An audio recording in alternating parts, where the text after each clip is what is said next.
ஆண்டவருடைய பிரசன்னத்திலிருந்து அருமையான தேவனுடைய பிள்ளைகளை சிங்கப்பூர் ஏலிம் எழுப்புதல் திருச்சபையின் சார்பிலே நானும் பாஸ்டர் டாக்டர் ஷீலா அவர்களும் பாஸ்டர் கிறிஸ்டி அவர்களும் எங்களுடைய அருமையான பிள்ளைகள் அலன் பிரைட் பிராங்க்லின் உங்களை அன்போடு கூட வாழ்த்தி வரவேற்கிறோம்.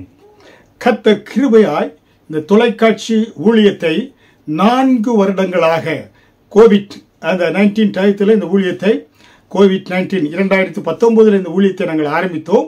கர்த்தர் இன்றைக்கு 4 வருடங்களாக ஆண்டவருடைய கிருபையினாலே இந்த ஊழியங்களை தொடர்ச்சியாக நாங்கள் ஒவ்வொரு நாளும் உங்களோடு கூட தொலைபேசியின் வழியாக கர்த்தருடைய சுவிசேஷத்தை அறிவிப்பதற்கு தேவன் எங்களுக்கு கிருபை பாராட்டி கொண்டு வருகிறார். ஹல்லேலூயா.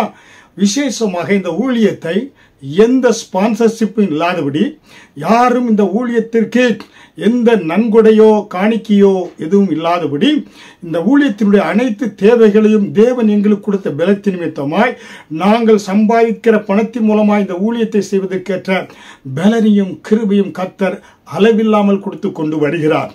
அதனால்தான் நீங்கள் ஒவ்வொரு முறையும் நீங்கள் நன்றாக நீங்கள் வாட்ச் பண்ணி கொண்டு வந்தீர்கள் என்றால் எங்களுடைய ஊழியத்திலே எங்களுடைய பண தேவைகளையோ எங்களுக்காக எந்த காரியங்களையும் நாங்கள் சொல்லவே மாட்டோம். ஏனென்றால் இந்த ஊழியத்தை கொடுத்த கர்த்தர் ஊழியத்தை அற்புதமாக ஆண்டவர் நடத்தி கொண்டு வருகிறார். எங்களுடைய ஊழியத்திற்காக இவ்வளவு பணம் கொடுங்கள் என்ற எந்த விதமான விண்ணப்பத்தையும் நாங்கள் போடாதபடி கர்த்தர் எங்களை கிருபையாய் அற்புதமாய் அதிசயமாய் நடத்தி கொண்டு வருகிறார்.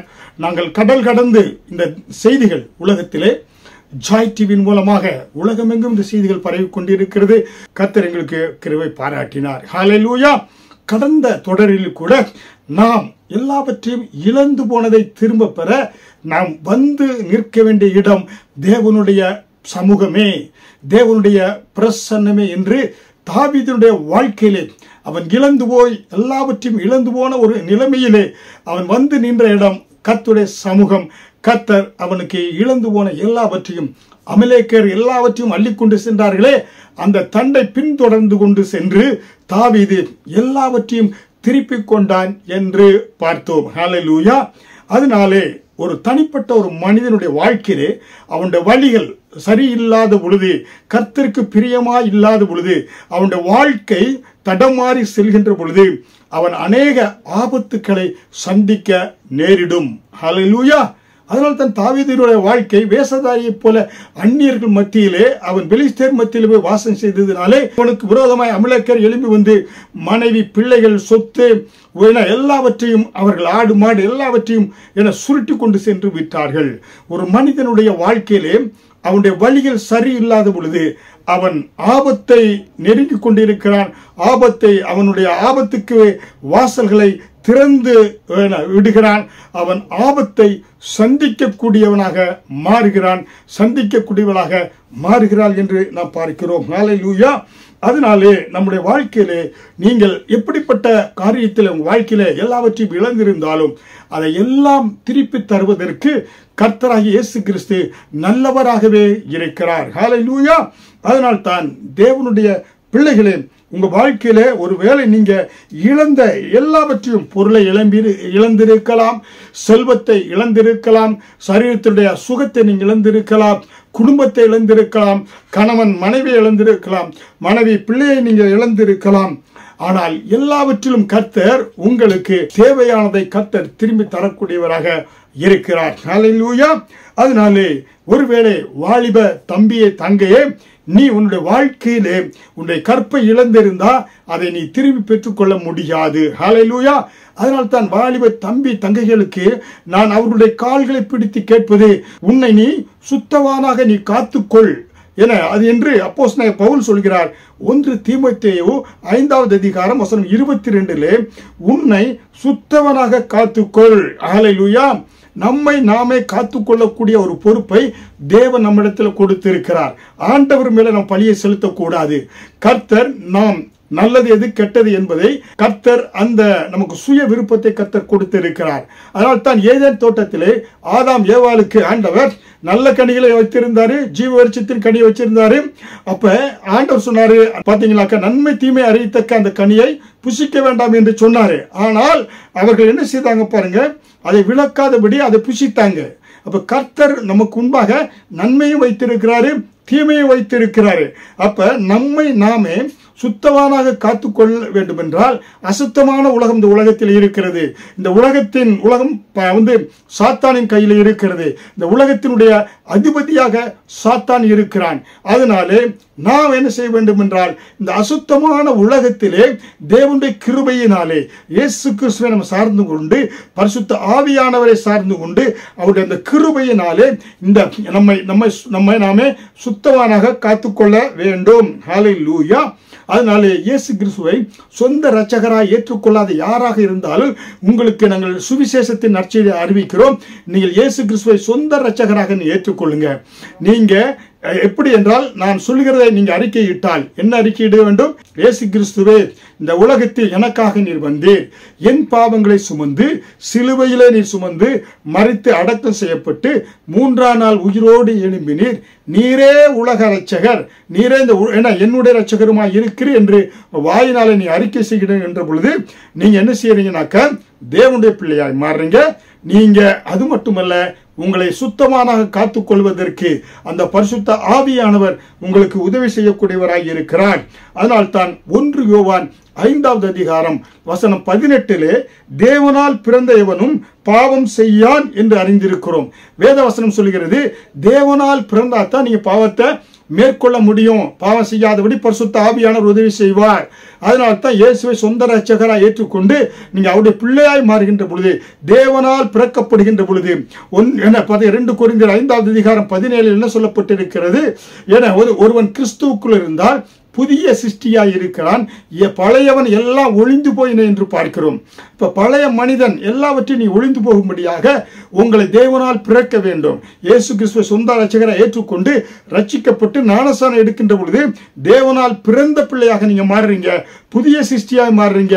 உலகத்திலிருந்து உங்களை சுத்தமானாக காத்துக்கொள்றீங்க. ஏனென்றால் உலகத்திலிருந்து நீங்க சுத்தமானாக காத்துக்கொள்ளவில்லை என்றால் இன்றைக்கு அநேகருடைய வாழ்க்கையை பார்க்கிறோம். சிங்கப்பூர் தேசத்தில் அநேக வாலிப பிள்ளைகள், நான் சிறைச்சாலை ஊழியத்தை நான் அநேக வருடங்கள் முன்பாக செய்தேன். ஏன்னா அதில் பார்க்கின்ற போது அநேக வாலிபர்கள் மலேசியா சிங்கப்பூர் தேசத்தில் சிறைச்சாலையில் இருக்கிறாங்க.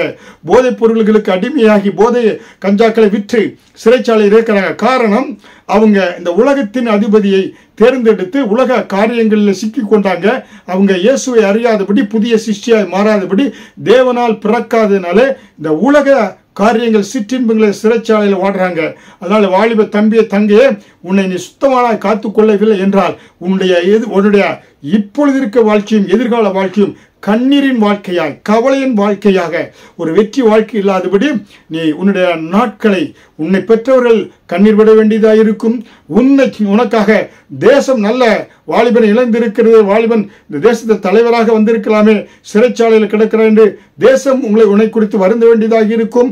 கர்த்தர் எனக்கேற்ற ஒரு நல்ல புரோஜனமுள்ள பாத்திரமா இந்த மகன் வந்திருப்பான் என்று ஆண்டவர் பரிசுத்த ஆவியானவர் என்று வருத்தப்படக்கூடிய சூழ்நிலையாக மாறிவிடும். புரியுங்களா? அதனாலே நீ சுத்தமானாய் காத்துக்கொள்வதற்கு நீ தேவனால் பிறந்திருக்க வேண்டியது அவசியமாய் இருக்கிறது. ஹல்லேலூயா. அதனாலே அநேகர் தன்னைத்தானே பரிசுத்தமாய் காத்துக் கொள்வதிலே அலட்சியமாய் அநேகர் இருப்பதினாலே அநேகருடைய வாழ்க்கை கண்ணீரும் கவலையும் கஷ்டங்களும் வேதனைகளும் நிறைந்த வாழ்க்கையாக கடந்து செல்லக்கூடியதாக இருக்கிறது. ஹல்லேலூயா. அவருடைய வாழ்க்கையிலே தன்னுடைய பொறுப்பிலே தன்னை சுத்தமானாய் காத்துக்கொள்ள வேண்டிய அந்த பொறுப்பிலே அலட்சியமாய் இருந்ததினாலே அநேகர் என்ன செய்யறாங்க? படுகொலியிலே விழுந்திருக்கிறாங்க. அவனுடைய வாழ்வு சேதமடைந்து அது என்ன செய்கிறது? அது பார்த்தீங்கன்னாக்க வேதனை மிக்க ஒரு வாழ்க்கையாக இருக்கிறது. அதனால்தான் நீதிமொழிகள் 4வது அதிகாரம் வசனம் 18 நீதிமான்களுடைய பாதை நடுப்பகல் வரைக்கும் அதிகமாய் பிரகாசிக்கிற சூரிய பிரகாசம் போல் இருக்கும். பாருங்க, சூரியன் காலையில் உதிக்கிறது, வர வர நடுப்பகல் அவருடைய சூரிய பிரகாசமாக இருக்கும். ஏன்னா அவ்வளவு நிழல் இல்லாதபடி எங்கேயும் பாருங்க அந்த சூரியனுடைய வெளிச்சம் தாங்க முடியாது இருக்கும். யாருடைய வாழ்க்கை அப்படியா இருக்கும்? நீதிமான்களுடைய வாழ்க்கை. நீங்க நினைத்து பாருங்க, அமெரிக்க தேசத்துல ஒரு சர்வே எடுத்தாங்க. கேட்டாங்க. பாத்தீங்களா, ஒரு சென்சஸ் எடுத்து பார்க்கும்போது என்ன, ஒவ்வொரு தலைமுறைகளும் ஒரு 4 தலைமுறைகளை எடுத்து பார்க்கின்ற பொழுது பார்த்தீங்கன்னாக்க கெட்ட, அதாவது இன்றைக்கு சமுதாயத்தில் எப்படியாக அவர்கள் கேடிகளாக, ரவுடிகளாக, சிறைச்சாலையில் எப்படியெல்லாம் இருக்கக்கூடியவருடைய ஜெனரேஷன் 1, 2, 3 ஜெனரேஷன் எடுத்து பார்க்கின்ற பொழுது பார்த்தீங்கன்னா அதற்கு முன்பாக அவங்க அப்பா, அவங்க தாத்தா எல்லாம் எப்படியா இருந்தாங்க. ஆனா அவங்க ஒரு துன்மார்க்கமாய் வாழ்ந்ததுனாலே பிள்ளைகளும் பேர பிள்ளைகளும் துன்மார்க்கமாய் ஜீவிக்க வேண்டிய அந்த சாபங்கள் அவர்கள் தொடர்ந்தது. ஆனால் பெரிய அரசாங்கத்தில் அதிகாரிகளாக, அமைச்சர்களாக, ஜட்ஜியாக, வக்கீலாக, விஞ்ஞானிகளாக இருக்கக்கூடியவருடைய தலைமுறையை பார்க்கின்ற பொழுது அவர்கள் நீதிமான்களாய் அவருடைய மூதாதையர் இருந்ததினாலே அந்த ஆசீர்வாதங்கள் 3, 4, 5 தலைமுறைகளுக்கு கடந்து வரக்கூடியதாக இருக்கிறது. காரணம் அவருடைய மூதாதையர்கள் ரோல் மாடலாக இருந்ததினாலே. அதனால்தான் நீதிமானுடைய பாதை எப்படியாக இருக்கிறது, நடுப்பகல் வரைக்கும் அதிகமாய் பிரகாசிக்கிற சூரிய பிரகாசத்தை போல இருக்கக்கூடியதாக இருக்கிறது. ஹல்லேலூயா. அதனால்தான் ஒரு மனிதனுடைய வாழ்வு, அவன் தேவனுக்கு பிரியமில்லாத ஒரு வாழ்க்கை வாழ்கின்ற பொழுது அவன் அநேக ஆபத்துக்குள்ளாக சிக்கிக் கொள்ளக்கூடியவனாக இருக்கிறான். அவன் மட்டுமல்ல, அவனுடைய சந்ததியும் அப்படிப்பட்ட ஆபத்துக்குள்ளாக சிக்கி அந்த சாபத்துக்குள்ளாகவே அந்த குடும்பங்கள் காலகாலமாய் தசாப்தங்களாய் கடந்து வர வேண்டியதாக இருக்கிறது. ஹல்லேலூயா. அதனால்தான் வேதவசனம் சொல்லுகிறது, எல்லா காவலோடும், நீதிமொழிகள் 4வது அதிகாரம் வசனம் 23 எல்லா காவலோடும் உன் இருதயத்தை காத்துக்கொள். ஹல்லேலூயா. பாருங்க, இருதயத்தில் இருந்தா என்ன உண்டாகிறது, சிந்தனை உண்டாகிறது, எண்ணங்கள் உண்டாகிறது. அந்த எண்ணங்களை செயல்படுத்தக்கூடிய காரியங்கள் இருதயத்திலே உண்டாகிறது. அதனால தான் பாருங்க, என்ன நீங்க ஒரு ரோட்ல போய் கொண்டிருக்கிறீங்க வச்சுக்கோங்களேன், அங்க ஒரு வால் போஸ்டர் விட்டு வைக்கிறான். அந்த வால் போஸ்டர் நீங்க பார்த்த உடனே இருதயத்தில் என்ன உண்டாகிறது, ஏன்னா அந்த படத்தை பார்க்க போக வேண்டும் என்று உங்களுடைய கால்கள் அதை நோக்கி போகக்கூடியதாக இருக்கிறது. அதனால் தாடதவசனம் சொல்கிறது, எல்லா காவலோடும் உன் இருதயத்தை காத்துக்கொள். உன் இருதயம் ஒரு வெளிச்சத்தை போல இருக்கக்கூடியதாக இருக்கிறது. இதுல இந்த இருதயத்துல நல்ல எண்ணங்கள், சிந்தனைகள் இருந்தா தான் வாழ்க்கையில நன்றாக இலக்கை நோக்கி நீங்க ஓட முடியும். இல்லை என்றால் உங்கள் இலக்கை நீங்க அடைய முடியாது. ஹல்லேலூயா. நீதிமொழிகள் 4வது அதிகாரம் வசனம் 24, 25, 26 எல்லாம் எடுத்துக்கொண்டால், இருதயம் திருக்குள்ளது, கேடுள்ள இருதயம் திருக்குள்ளதாக இருக்கிறான். இருதயத்திலிருந்து நல்ல சிந்தனைகள் அதுல எழும்பவில்லை என்றால் இருதயத்துக்குள்ள கேடுகளும், அதாவது அநேக குப்பைகளும் அதுல கொட்டப்பட நீங்க அனுமதிக்கிறீங்க. இருதயத்துல கெட்ட சிந்தனைகள் இருந்தா அதுல குப்பைகள் நீங்க போடும்படியாய் உங்கள் இருதயத்துடைய கதவை நீங்க திறந்து விடுவீங்க. குப்பைகள் அங்கே சேர்க்கின்ற பொழுது நாற்றம் எடுக்க ஆரம்பிக்கும், அது புரோஜனம் இல்லாம போய்விடும். அதே போல நீங்க என்ன செய்யலாம், இருதயத்துல நல்ல எண்ணங்கள் இல்லைன்னா வாயில வார்த்தைகள் வரும். வாய்க்கு நீங்க காவல் வைக்க மாட்டீங்க. வாயின் வார்த்தைகளை கட்டுப்படுத்த முடியாதபடி வாயிலிருந்து தவறான வார்த்தைகள், வாயின் வார்த்தையினால நீ சிக்குண்டு போவாய் என்று, சிக்குண்டா என்று வேதவசனம் சொல்லுகிறது. அப்ப வாயை கட்டுப்படுத்தாத மனிதன் வாழ்க்கையிலே அவன் என்ன செய்யறான், வாழ்க்கையை கட்டுப்படுத்த முடியாத அளவுக்கு அவன் தவறுகிற ஒரு மனுஷனாக மாறுகிறான் என்று பார்க்கிறோம். எல்லாம் அந்த இருதயத்தில் இருந்தா வார்த்தையில் புறப்படக்கூடியதாக இருக்கிறது. கண் பாருங்க, கண் சரீரத்தின் விளக்காக இருக்கிறது. கண்டதே காட்சி கொண்டதே கோலம் நீங்க போய் கொண்டிருந்தா உங்கள் கண்களினாலே நீங்கள் பிடிக்கப்படுறீங்க. உங்களுடைய ஒளிமயமான எதிர்காலமான அந்த வாழ்க்கை இருள் இருந்த வாழ்க்கையாக மாறிவிடும். அதனாலே கண்களுக்கு நீங்க கண்களை கட்டுக்கடங்காமல் போக அனுமதிக்க கூடாது. கண்களுக்கு நீங்கள் அந்த காவல் வைக்க வேண்டியது அவசியமாக இருக்கிறது. ஹல்லேலூயா. அது மட்டுமல்ல, கால் போன போக்கில நீங்க போய்விடக்கூடாது. கண்கள் பார்த்ததெல்லாம் என்ன செய்யக்கூடாது, வால் போஸ்டர் பார்க்கறீங்க, கண்ட சினிமாக்களுக்கும் கண்ட காரியங்களுக்கும் என்ன செய்ய, அந்த கண்கள் உங்க கால்களுக்கு என்ன இருதயத்தில் சென்று கால்களுக்கு அது கட்டை கொடுக்கக்கூடியதாக இருக்கிறது. அதனால தான் சினிமாக்காரன் அங்கங்க வால் போஸ்டர் ஓட்டுறான். அநேக கார்ல போகும்போது ஆக்சிடென்ட் காரணம்னா வால் போஸ்டர் ஓட்டுனா முன்னால் இருக்க காரில் கூட தெரியாம மோதி விடுறாங்க. அதனால கண்களுக்கு வெளிச்சம், உங்களுடைய வாழ்க்கைக்கு வெளிச்சமாக இருக்கிறது, காவல் வைக்க வேண்டும். பரியாசக்காரர் உட்கார்கிற இடத்துல உட்கார்ந்து பரியாசம் பேசக்கூடாது, கோல் சொல்லக்கூடாது, அநேகரை குறை சொல்ல கூடாது. இதெல்லாம் என்ன செய்யணாக்கா அதனால என்ன, நம்ம இருதயத்தையும் வாயையும் கண்களையும் கால்களையும் நாம் என்ன செய்ய வேண்டும்? இயேசு கிறிஸ்துவின் ரத்தத்தினாலே, தேவனுடைய கிருபையினாலே நம்ம என்ன செய்யணும்? இயேசு கிறிஸ்து இந்த ரத்தத்தினால் நம்ம கழுவி சுத்தமானாய், புதிய மனிதனாய், புதிய சிருஷ்டியாக ஆண்டவர் மாற்றி இருக்கிறார். ஹல்லேலூயா. அதனால்தான் நம்மை சுத்தமான காத்துக் கொள்வதற்கு நம்ம எப்படிப்பட்டவராய் இருக்கணும்? ஏன்னா நம்ம உன்னை சுத்தமானாக காத்துக்கொள் என்று சொல்லி தீமோத்தேயு சொல்கிறார். ஹல்லேலூயா. அப்ப நாம் பரிசுத்த ஆவியானவர்களே கழுவப்பட்டு நீதிமான்களாய் மாறி இருக்கிற நாம் நம்முடைய பரிசுத்தத்தை காத்துக்கொள்ள வேண்டிய அந்த காரியத்திலே அசட்டியா இருந்துவிடக் கூடாது, ஏனோதான என்று இருந்துவிடக் கூடாது. காரணம், நம்முடைய எதிர்கால இலக்கை அடைவதற்கு இவை எல்லாம் என்னவாக இருக்கிறது? தடையாக இருக்கக்கூடியதாக இருக்கிறது.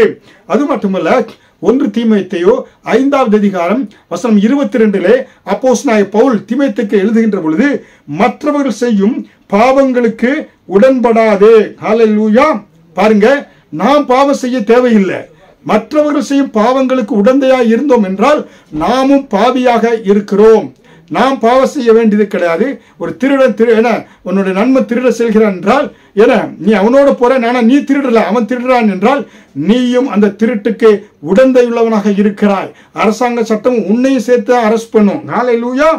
அதனால்தான் ஆகாய் 2வது அதிகாரம் வசனம் 11 முதல் 13 பார்க்கின்ற பொழுது ஆகாய் தீர்க்கதரிசி சொல்கிறாரு.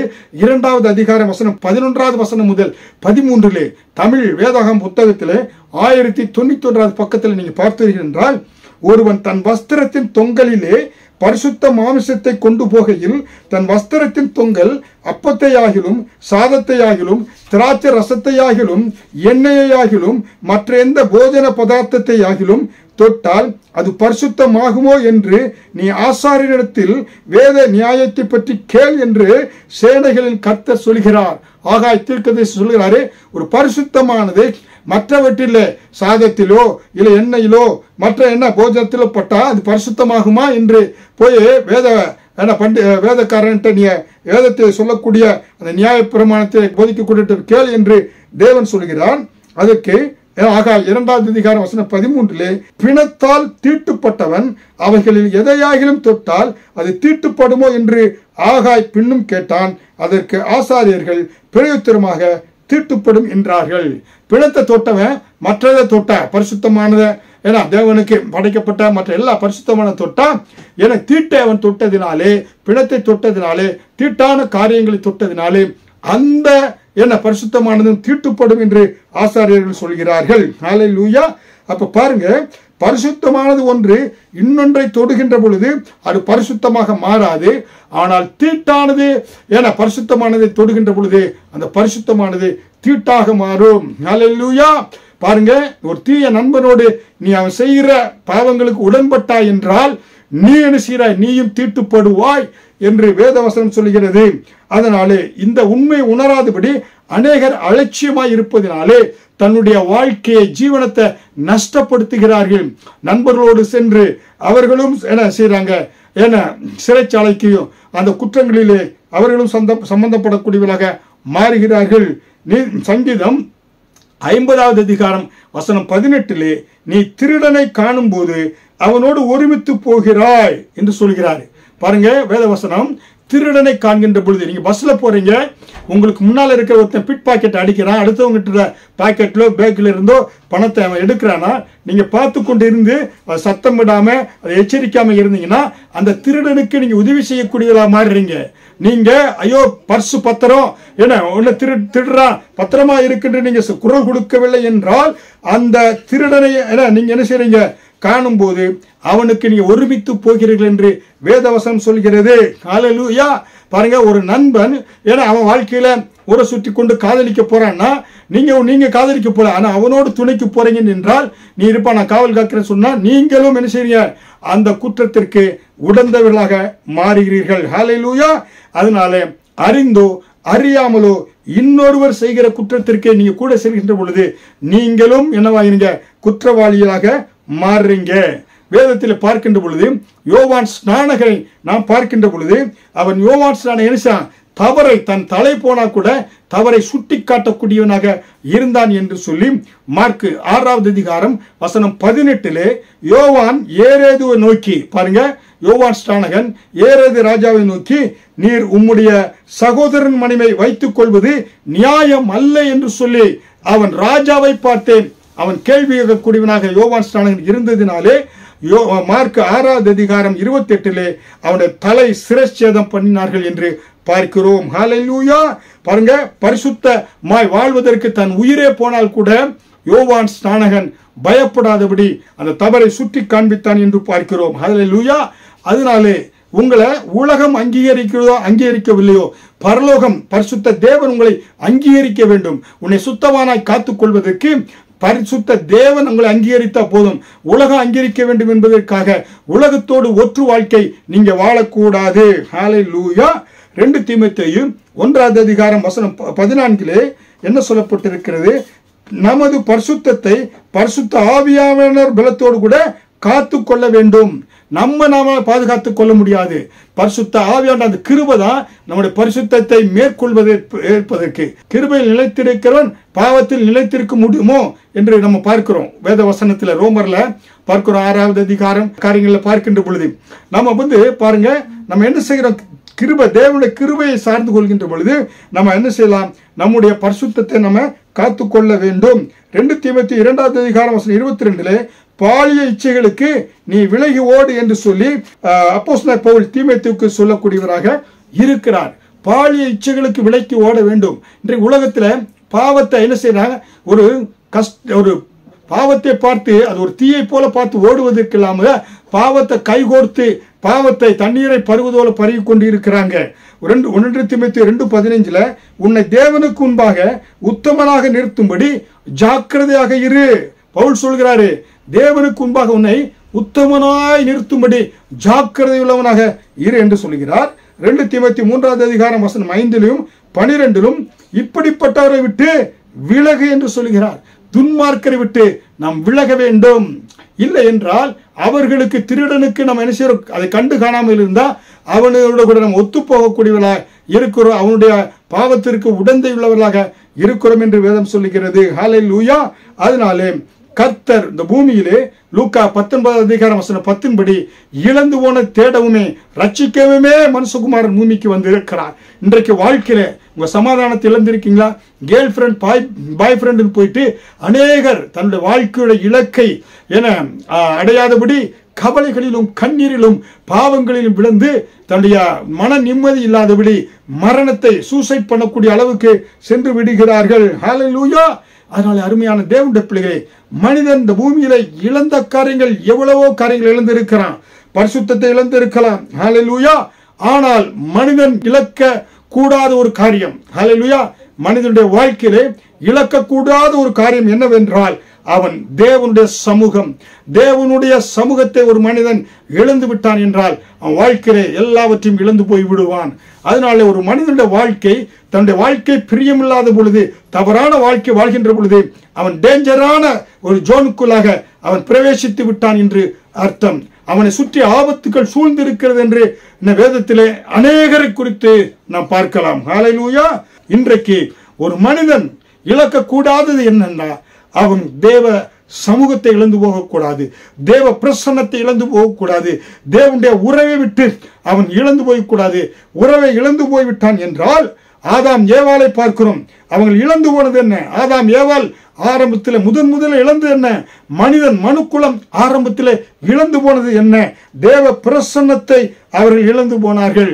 பாவம் அவர் வாழ்க்கையிலே குறுக்கிட்ட பொழுது, சாத்தானுடைய சத்தத்திற்கு அவர்கள் செவி சாய்த்த பொழுது அவர்கள் முதலாவது இழந்தது தேவ பிரசன்னமே.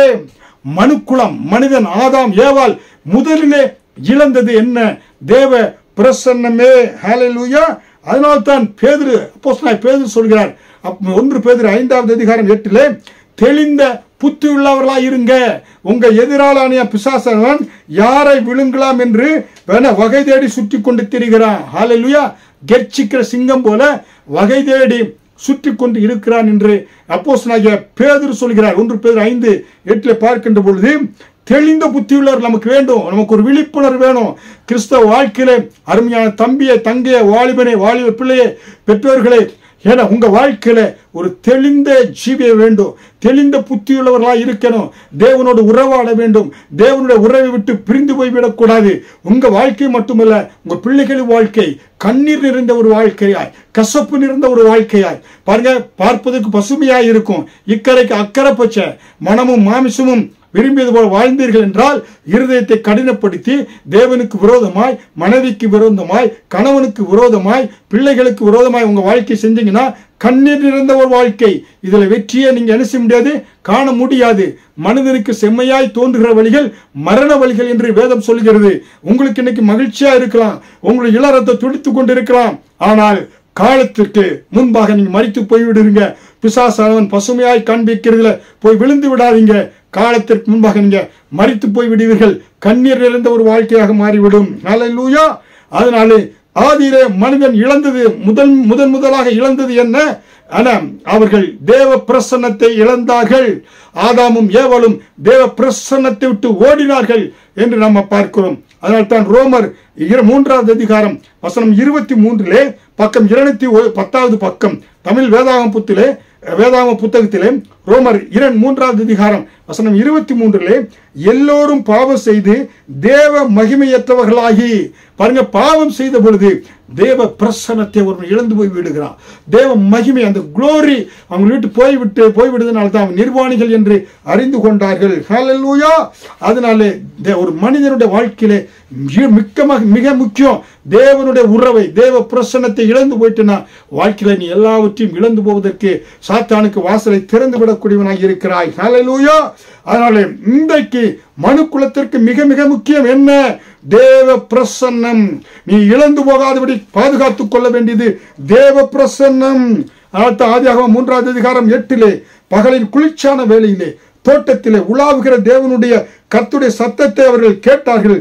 அப்பொழுது ஆதாமும் அவன் மனைவியும் தேவனாய கர்த்தருடைய சந்நிதிக்கு விலகி தோட்டத்தின் விருட்சங்களுக்குள்ளே ஓடி ஒளிந்து கொண்டார்கள்.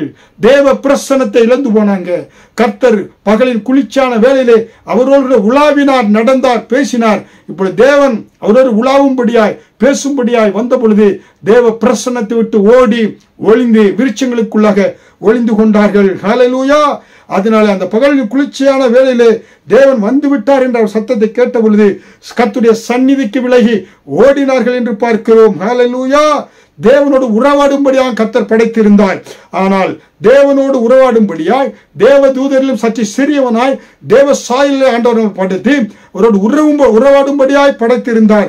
ஆனையால் கர்த்தருடைய சத்தத்துக்கு கீழ்ப்படியாதபடி பிசாசுடைய சத்தத்துக்கு கீழ்ப்பட்டதினாலே அவர்கள் தேவ பிரசன்னத்தை இழந்து போனதினாலே அவருடைய வாழ்க்கையிலே என்ன வந்தது? சாபம் வந்தது, வேதனை வந்தது, வலி வந்தது. கஷ்டப்பட்டு அவள் என்ன உழைத்து சம்பாதிக்க வேண்டிய ஒரு சூழ்நிலைக்கு மனிதன் தள்ளப்பட்டான். ஹல்லேலூயா. அதனாலே ஒரு மனிதனுடைய வாழ்க்கையை விலைக்கு போடுவது முதல் என்ன? தேவ பிரசன்னம் தான். தேவ பிரசன்னம் தான் உங்களை என்ன செய்யும்? உங்களை அநேக வேதனையிலிருந்து சிக்காதபடி பாதுகாத்துக் கொள்ளும். ஹல்லேலூயா. அதனாலே அருமையான தேவனுடைய பிள்ளைகளை நாம் ஒவ்வொரு நாளும் காலையில் எழுந்து தேவ சமூகத்தில் தேவ பிரசன்னத்தை தேடுங்க. ஆண்டவரே, இந்த நாளில் உங்களுடைய பிரசன்னத்தை தேடுகிறேன். உங்களுடைய பிரசன்னம் தான் முக்கியம் அப்பா. உங்க பிரசன்னத்தை விட்டு நான் விலகி போகாதபடி எல்லா தீங்குக்கும் வியாதிகளுக்கும் விபத்துகளுக்கு என்னை காற்பது உங்களுடைய பிரசன்னம். ஆதியிலே ஆதாம் ஏவாள் முதல் ஆதி மனிதன் இழந்து போனது தேவ பிரசன்னம். இன்றைக்கு இந்த தேவ பிரசன்னத்தை எப்படி தேடுவது என்று அநேகர் ஜனங்களுக்கு அறிவுறுத்தாதனால்தான் உலகத்தை நோக்கி ஓடிக்கொண்டிருக்கிறாங்க.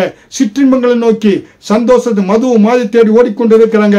போதை வஸ்திரங்களை தேடி ஓடிக்கொண்டிருக்கிறாங்க. ஹல்லேலூயா. அருமையான தேவனுடைய பிள்ளைகளே, நம்முடைய வாழ்க்கையில நம்ம எதை இழந்தாலும் தேவ பிரசன்னத்தை இழந்து போகக்கூடாது. தேவ பிரசன்னத்தில் தான் நமக்கு அமைதி உண்டு. தேவ பிரசன்னத்தில் சமாதானம் உண்டு. தேவ பிரசன்னத்தில் தான் நமக்கு உன்னத பலத்தால் நிரப்பப்படுகிறோம். தேவ பிரசன்னம் தான் நமக்கு எதிர்காலத்தை நமக்கு தீர்க்க தரிசனமாக காண்பிக்கக்கூடியதாக இருக்கிறது. தேவ பிரசன்னம் தான் நமக்கு வழிகாட்டக்கூடியதாக இருக்கிறது. தேவ பிரசன்னம் தான் நம்மையும் நம் குடும்பத்தையும் பிள்ளைகளையும் கணவன் மனையை பாதுகாத்துக் கொள்ளக்கூடியதாக இருக்கிறது.